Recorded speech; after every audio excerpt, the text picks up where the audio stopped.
Harvested our chamomile, and now we want to harvest our bee balm, and it's a little different.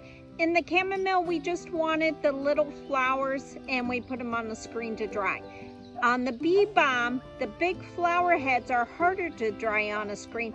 Also, we want the leaves.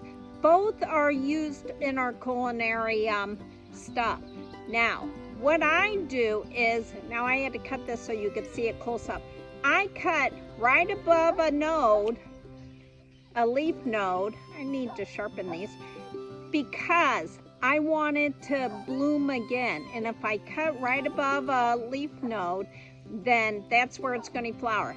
And also, I'm not going to harvest all of this. I'm just going to harvest some because this really brings the bees, and I want the bees. So by the time it reblooms, then you could harvest the other stuff. Now, to process this, I used to use string, but as it dried, the stem would get smaller and it would just come apart. Now I use rubber band, because what I'll do is I'll put the rubber band on here, and then as it dries, I can tighten it up. And all I'm going to do is hang this and let it dry. It looks beautiful, easy to use, and that's it. Check out the chamomile video as well.